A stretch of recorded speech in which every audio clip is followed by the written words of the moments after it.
Talvez você não perceba, mas há um esforço diário e silencioso que consome sua energia. O esforço de se manter seguro, de prever tudo, de evitar qualquer nova dor. Esse esforço parece força, mas esconde um cansaço antigo. Um cansaço que não é só do corpo, é da alma tentando sobreviver sem poder descansar. E é aqui que a pergunta mais incômoda começa a sussurrar. Será que aquilo que te protege também te aprisiona? Para Gabor Maté, nossos mecanismos de defesa não surgem por fraqueza. Eles nascem como estratégias geniais de uma mente e de um corpo tentando sobreviver ao insuportável. A criança que você foi talvez não pudesse gritar. Talvez tenha aprendido a sorrir quando queria desaparecer, a calar quando precisava de colo, a ceder quando tudo dentro de si dizia não. E essa criança cresceu, mas as estratégias ficaram. Hoje você pode parecer forte, pode ser aquela pessoa confiável, sensata, que resolve tudo sozinha, mas por dentro, algo se perdeu. A espontaneidade, o riso leve, o sono tranquilo, a paz de estar sem precisar se defender. Por trás da frieza que o mundo admira, talvez viva uma dor nunca reconhecida. Por trás do controle, uma insegurança imensa. Por trás da independência extrema, um coração faminto por cuidado. Você não queria ser forte, queria apenas existir, com liberdade, sem medo, sem ter que olhar por cima do ombro a cada passo emocional. Você queria paz, mas aprendeu que paz era perigosa, porque da última vez que relaxou, alguém te feriu. E agora, toda vez que algo parece bom demais, você recua, como se dissesse a si mesmo, melhor não confiar, vai doer de novo. Mas, e se essa vigilância constante estiver te impedindo de viver? E se o preço da proteção for a sua própria presença? E se a sua armadura, que tanto te salvou, agora estiver te sufocando? Essa é a pergunta que abre este vídeo. Será que o que te mantém seguro também te impede de viver? Há quem passe a vida tentando se antecipar ao sofrimento. Como se prever fosse uma forma de evitar. Como se manter o controle fosse o único caminho possível para continuar de pé. Mas por trás dessa vigilância constante existe um vício silencioso, o vício de prever a dor. Na mente traumatizada, o inesperado não é só desconforto, é ameaça. A surpresa dói. O novo paralisa. O espontâneo muitas vezes assusta. E assim, o organismo inteiro passa a operar em modo de alerta. A neurociência mostra que o cérebro ferido aprende a buscar previsibilidade como forma de sobrevivência. O sistema de recompensa se adapta. A dopamina se altera. O cortisol se mantém elevado. E o que era apenas uma defesa temporária vira um modo de ser. Viver assim é viver exausto. Porque tudo precisa ser controlado, até o amor, até a alegria, até os silêncios entre uma frase e outra. O prazer deixa de ser vivido, passa a ser analisado. A ternura vira risco, a entrega se transforma em fraqueza. E o afeto, ao invés de aquecer, precisa ser cuidadosamente vigiado, como se fosse uma armadilha. Talvez você conheça esse padrão. A pessoa parece calma, centrada, até admirável, mas por dentro não sabe relaxar, porque um dia relaxar significou se machucar. E agora, todo descanso parece prelúdio de uma nova pancada. É como se houvesse sempre uma parte de si desconfiando da vida, suspeitando da paz, se preparando para o pior. Esse vício de prever a dor não é escolha racional, é adaptação emocional, é a resposta de alguém que já sentiu demais e que, para não enlouquecer, decidiu antecipar. Prever, controlar. Mas o que esse corpo não percebeu é que viver assim não é realmente viver. É apenas resistir, é apenas se manter funcional, enquanto a alma se esconde. Existem dores que não choram. Elas se escondem atrás de frases curtas, ombros retos e um olhar que já viu demais. É a dor que não grita, silencia, que não explode, endurece, que não pede ajuda, apenas segue. E quando alguém pergunta como você está, a resposta é sempre a mesma: tanto faz. Mas não é indiferença. É anestesia, uma anestesia que parece maturidade, que parece sabedoria, que parece desapego, quando na verdade é proteção. É uma tentativa desesperada de não sentir mais, de não esperar mais, de não desejar mais, porque desejar e não ser atendido foi uma das feridas mais antigas. O corpo nesse estado não vibra, não pulsa, ele se dissocia, a alma se recolhe. Como se dissesse: se não posso viver plenamente, então que ao menos eu não sinta. E é isso que muitos chamam, equivocadamente, de maturidade emocional. Mas não é maturidade, é congelamento. Tonto, Carl Jung falava sobre isso ao descrever a persona, essa máscara que desenvolvemos para sobreviver às expectativas do mundo. Mas quando essa persona se cristaliza, ela deixa de ser máscara, ela vira prisão. Uma armadura que protege, sim, mas também separa, isola, esfria e nos impede de viver com verdade. Você não amadureceu porque superou.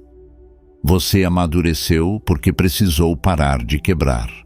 Porque de tanto se estilhaçar por dentro, foi necessário endurecer por fora. Mas há um custo nisso, um custo alto.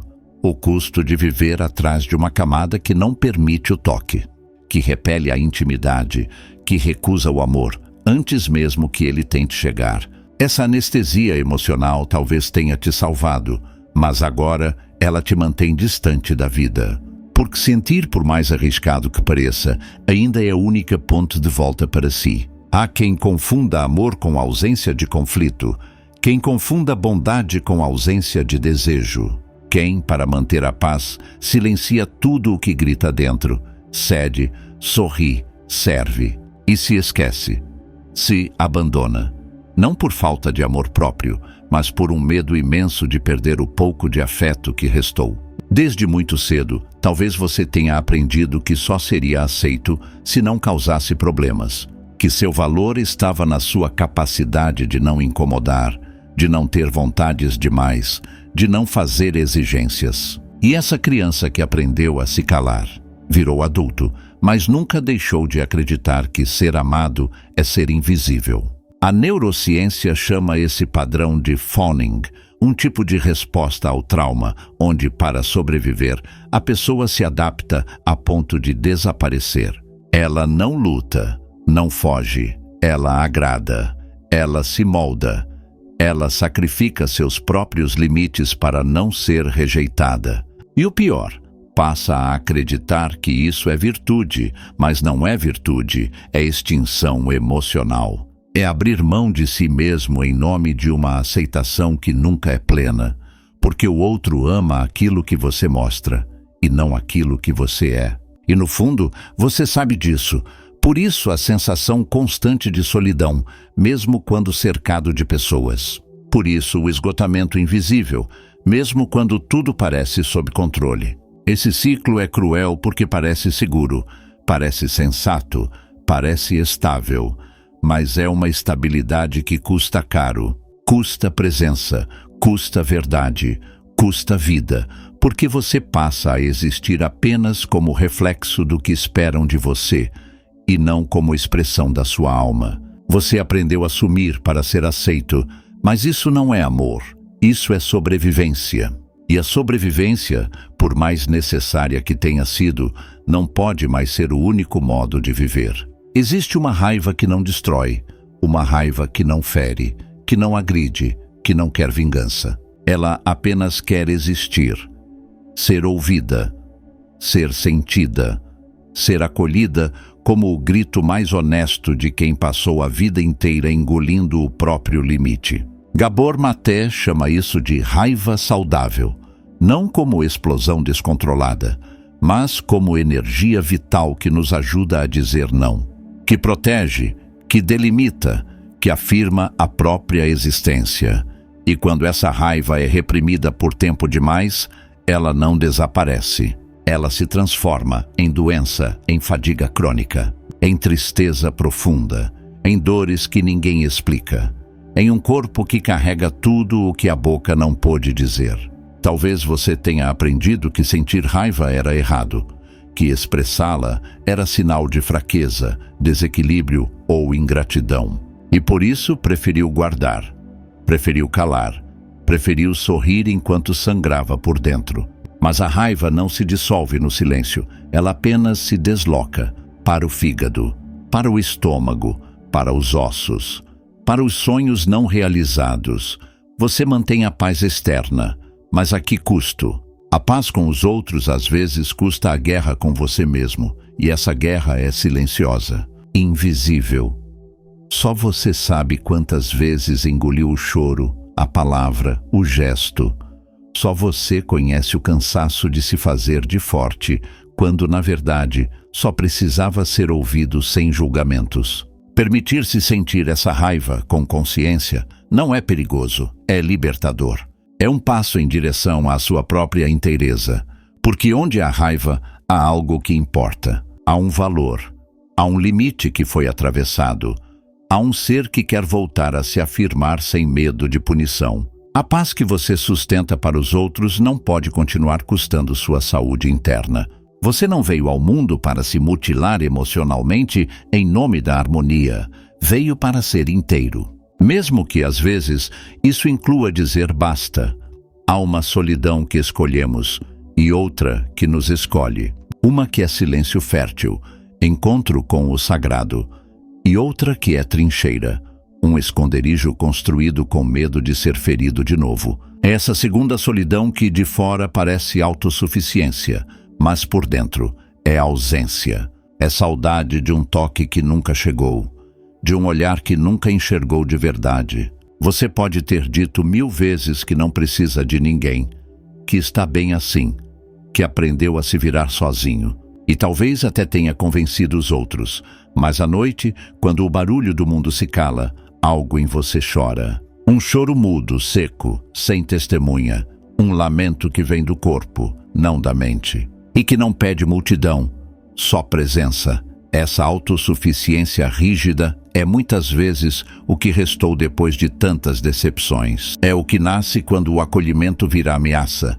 quando a entrega vira fraqueza, quando o ser vulnerável se transforma em perigo, e então o coração se fecha, as portas se trancam, e a pessoa aprende a sobreviver sozinha, mesmo que, por dentro, morra de vontade de ser abraçada. A diferença entre solitude e isolamento é sutil, mas vital.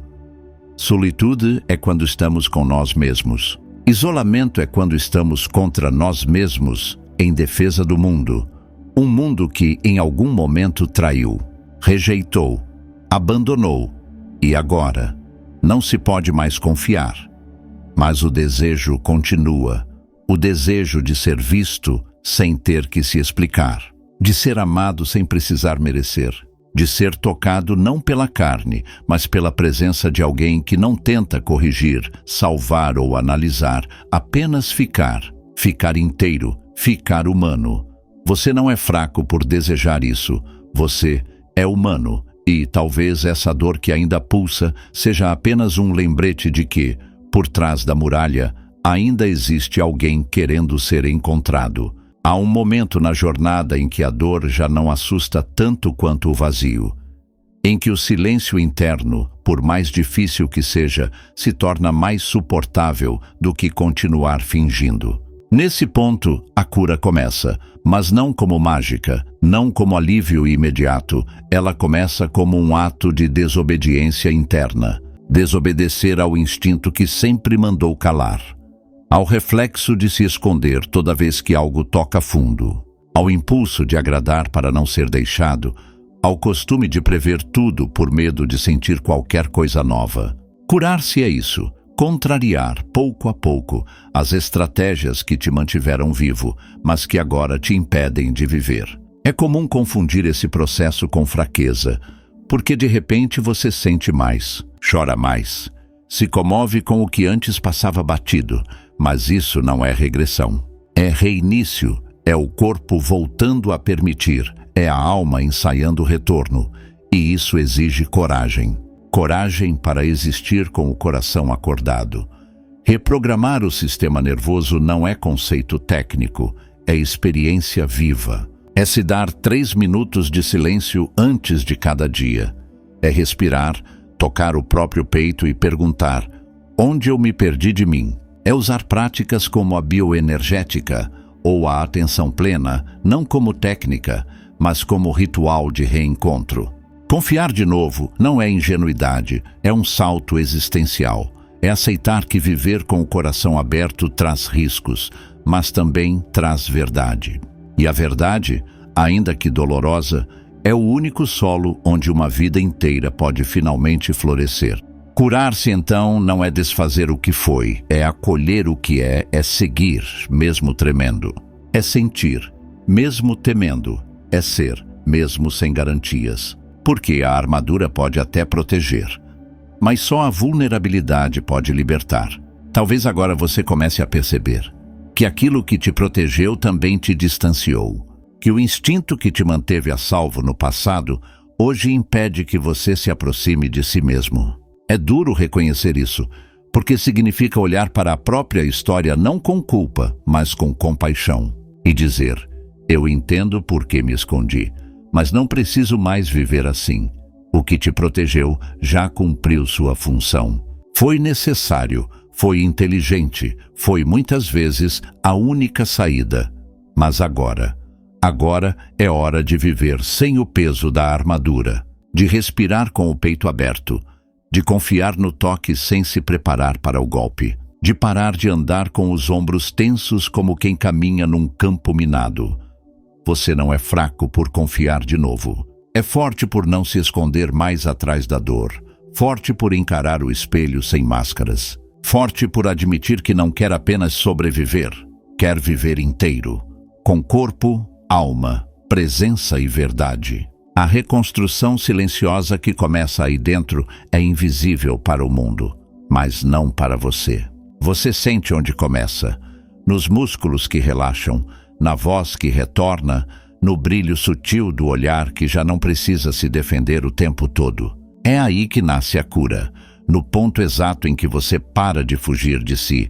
Observe com ternura onde seu corpo endurece, onde sua voz falha, onde sua presença se esconde. Ali está o lugar da reconexão. Não para ser corrigido, mas para ser habitado, com paciência, com respeito, com coragem. Não se culpe por ter se protegido tanto, mas não se abandone tentando sobreviver a todo custo. Você está mais perto de si mesmo do que nunca esteve.